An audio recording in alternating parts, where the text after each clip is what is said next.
nós conversamos agora com Márcio Meira, antropólogo do Museu Paraense Emílio Guerd e que foi presidente da FUNAI, que é a Fundação Nacional do Índio, de 2007 a 2012.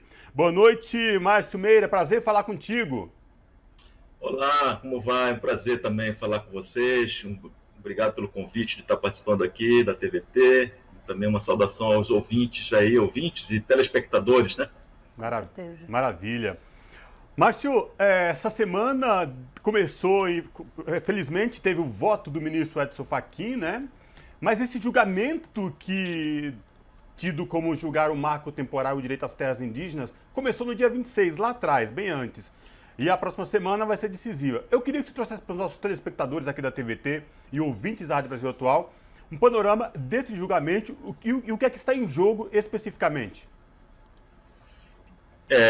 Olha, realmente esse julgamento, ele é o julgamento mais importante desde a promulgação da Constituição de 1988.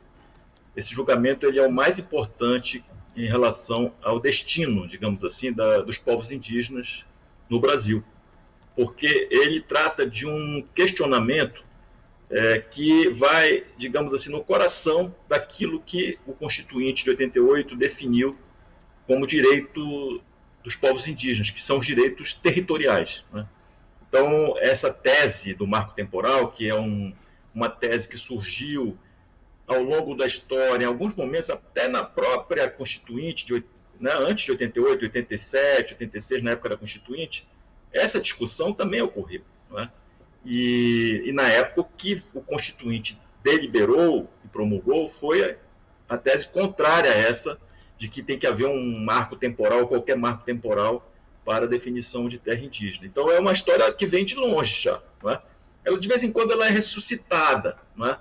E agora, nesse contexto que nós estamos vivendo no Brasil, desde 2019, sobretudo, mas vem de antes, desde a época do golpe, né, do Temer, contra a presidenta Dilma, que nós vemos aí um avançar cada vez mais de questionamentos, tanto no Poder Judiciário, quanto também ações concretas, né, questionando esse direito. E isso veio resultar agora nessa decisão do Supremo. Por isso que ela é tão importante, porque um fator fundamental dela é que, corretamente, no meu ponto de vista, o Supremo Tribunal Federal decidiu que ela será uma decisão chamada de repercussão geral, ou seja, a decisão que vai ser tomada, na verdade, é sobre um caso específico de uma terra indígena Xocleng, no estado de Santa Catarina, mas a decisão que será tomada, né, ela terá repercussão geral, ou seja, ela vai valer para todas as terras indígenas do Brasil. Isso, na minha opinião, foi uma decisão correta do Supremo. Por quê? Porque é preciso, sim, definir claramente, não é? A Suprema Corte do país precisa definir claramente o que a Constituição de 88 estabelece efetivamente no seu capítulo 8º, né? Artigo 231, 232, que é aquele que trata dos direitos indígenas, não é? Então, por isso que é tão importante essa decisão do Supremo, e acredito que o voto já dado pelo ministro Fachin foi um voto exemplar, na minha opinião. O voto dele é um voto exemplar, e no final do voto dele, inclusive, ele estabelece, né, digamos, as teses que, na opinião dele, devem vigorar, e inclusive com 10 pressupostos, todos eles, no meu ponto de vista, absolutamente adequados e corretos, baseados no que diz o texto constitucional. Márcio, ainda sobre isso, né, o ministro Fachin disse que a Constituição garante o direito originário às terras, né, ficou muito marcado isso na fala dele. É claro que a gente sabe que tem votos, ainda Nunes Marques iniciou a leitura, mas não concluiu, retoma esta semana. Minha pergunta já dá para sentir pelo voto do Fachin qual será a temperatura e até prever qual será o resultado final? Olha, é impossível a gente prever, né, 100% um resultado final de votação na Suprema Corte, né? Mas eu creio, né, eu quero crer que não há como a Suprema Corte do país, não seguir pelo menos majoritariamente, não é, o voto do relator, do ministro Fachin. Porque ele é tão claro, né, ele é tão fortemente substantivo, consistente, não é, que eu vejo com muita dificuldade a possibilidade dos ministros, até por conta, digamos assim, do histórico de jurisprudências que o Supremo Tribunal Federal já tem em relação a vários assuntos digamos, que envolvem essa decisão e esse voto do ministro Fachin, né? Eu digo isso porque a impressão que eu tenho é que vários dos outros ministros que ainda vão votar, quando já se pronunciaram em outras ocasiões, a tendência sempre foi no sentido de votar a favor dos indígenas, né? Então, eu quero crer, como disse, né, eu não posso dizer, ninguém pode prever, obviamente, o que vai acontecer, não é? Mas eu quero crer que o Supremo, na sua maioria, vai acompanhar o voto do ministro Fachin, não é? E um ponto importante que você se referiu, não é, na sua pergunta, que é a questão do direito originário, né? O ministro Fachin deixou muito claro, não é? Esse é um ponto muito importante, porque as pessoas falam do marco temporal, às vezes não sabem o que é que está sendo tratado, né? O argumento que foi questionado, não é, contra os direitos indígenas do marco temporal é baseado numa decisão mais recente, que foi na época do julgamento da terra indígena Raposa Serra do Sol, em que o ministro já falecido, Carlos Alberto Direito, ele pendurou, digamos assim, né, entre aspas, no voto dele, 19 condicionantes. Só que essas 19 condicionantes, na qual está incluída essa questão do marco temporal, ela só tem validade específica, certo? Para o caso particular da terra indígena Raposa Serra do Sol, né? Isso o voto do ministro Fachin também deixou muito claro, né? E essa questão do marco temporal diz o seguinte, que só pode ser terra indígena, ou declarada terra indígena, reconhecida terra indígena, se os indígenas estiverem lá naquele local, naquele território, no dia 5 de outubro, estavam lá no dia 5 de outubro de 1988. Que é um absurdo, porque aí, nesse sentido, o ministro Fachin foi muito claro, né? Por quê? Porque o direito dos povos indígenas ao seu território, os direitos territoriais, como está estabelecido no artigo 231, é um direito originário, né? Ou seja, é uma posse que é muito específica, porque ela é um direito anterior ao Estado. O Brasil não existia ainda quanto nação, quanto país, e os indígenas já estavam aqui. Então, por isso que é um direito originário, porque ele é anterior à existência do próprio Estado, né? Isso é um dado muito importante. Essa afirmação é muito clara no voto do ministro Fachin. E um outro aspecto importante dessa definição também do direito originário que significa que a terra indígena já é pré-existente, ou seja, o ato de demarcação é apenas um ato declaratório, ou seja, o processo administrativo que é executado pela FUNAI, e que, aliás, o próprio voto também do Fachin reafirma, digamos, as competências da FUNAI como competências adequadas e do laudo antropológico também para a demarcação, não é?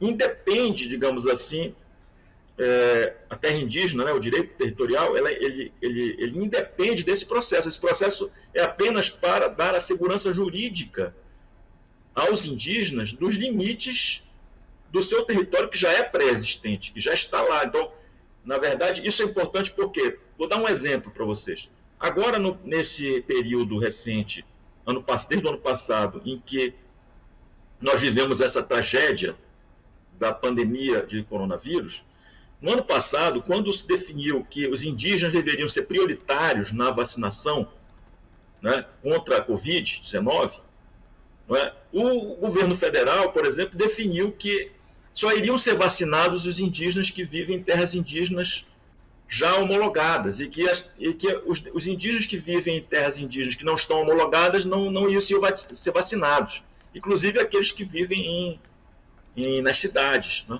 Então, isso é um exemplo que parece bobo, mas não é, porque o atual governo tem usado este argumento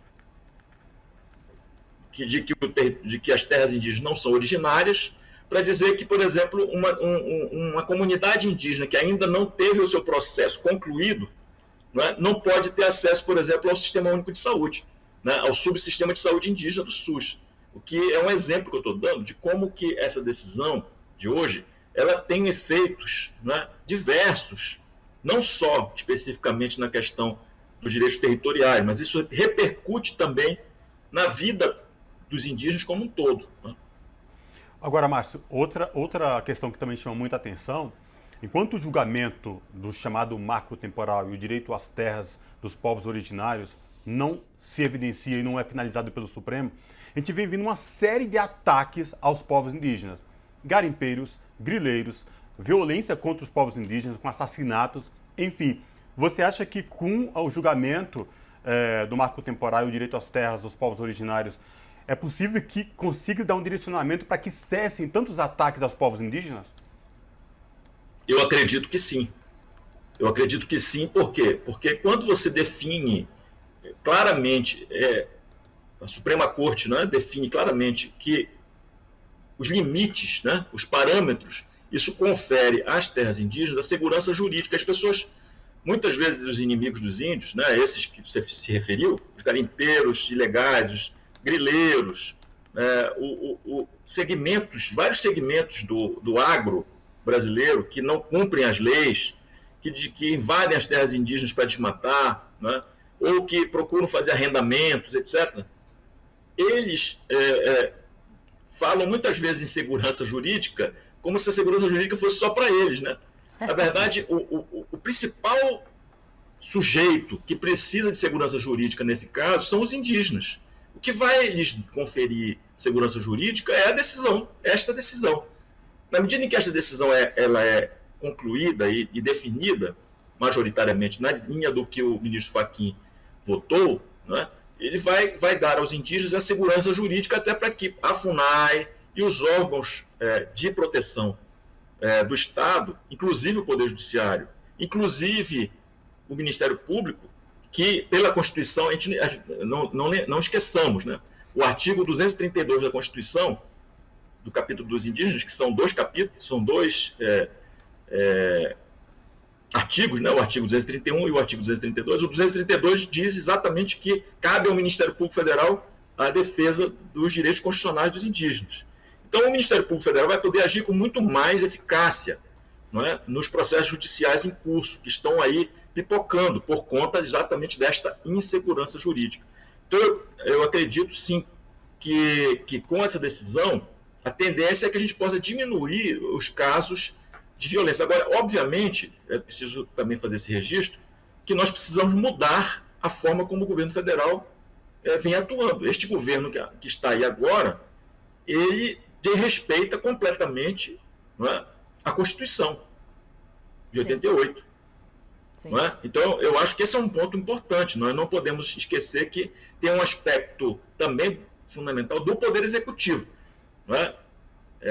que é a ação de proteção e vigilância dos territórios indígenas, dos seus limites, ações que a FUNAI sempre fez. Eu fui presidente da FUNAI 5 anos. Eu nem me lembro, nem poderia dizer para vocês quantas operações que nós fizemos em companhia da Polícia Federal, do IBAMA, do ICMBio, para, por exemplo, coibir invasões de madeireiros, garimpeiros, grileiros em terras indígenas, inclusive fazendo o que a gente chama de desintrusão, que é a retirada desses invasores ilegais dentro das terras indígenas. Inclusive, nós fizemos isso, vocês devem lembrar, no caso da Raposa Serra do Sol, quando foi homologado, que nós tiramos de lá, com a Polícia Federal, os arrozeiros que estavam lá dentro de forma ilegal. Então, o governo federal atual, ele não faz isso. Ou seja, ele não cumpre o seu papel constitucional de defesa e de proteção desses territórios. Então, é um registro que eu faço. Quer dizer, é claro que essa decisão do Supremo é fundamental, mas vai ser necessário que o Poder Executivo, e para isso nós precisamos mudar este governo. Porque com este governo que nós temos aí, infelizmente, nós não podemos ter qualquer expectativa. Eu, pelo menos, não tenho A minha expectativa é que esse governo saia o mais rápido possível para que o país volte, digamos assim, a ter uma presidência da República que efetivamente cumpra o que está estabelecido na Constituição de 88, né? Sem dúvida. E em relação à política indigenista.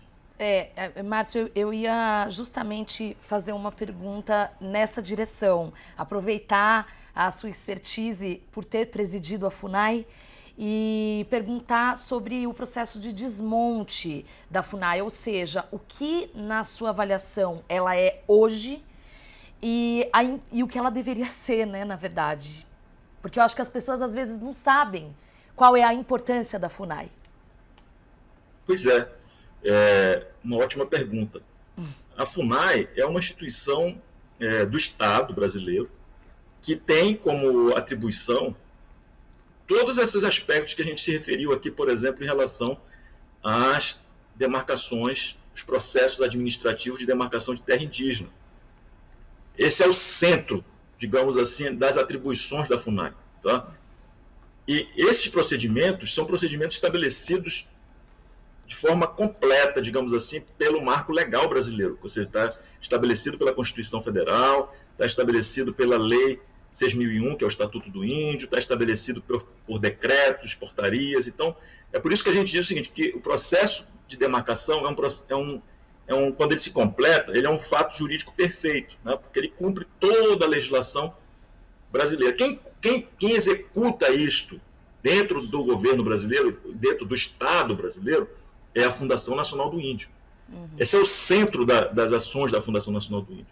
Bom, além disso, a FUNAI também é responsável pela coordenação de toda a política indigenista brasileira, que vai além dos, digamos, atributos específicos da FUNAI. Por exemplo, a educação escolar indígena é uma atribuição do Ministério da Educação, em parceria com os estados e municípios.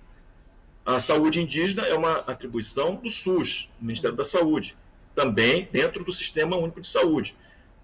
Mas a FUNAI ela tem um papel de coordenação, de articulação dessas políticas, não é? E nós fizemos isso durante os governos do presidente Lula, da presidenta Dilma. A FUNAI tinha esse papel, inclusive nós criamos, o presidente Lula na época, em 2007, instituiu, né, inicialmente a Comissão Nacional de Política Indigenista, que era uma comissão que reunia os órgãos do governo, como a FUNAI coordenando, mas também ministérios, e os representantes indígenas escolhidos pelas comunidades, e ali era feito o diálogo institucional, onde nós discutíamos a política indigenista como um todo, né?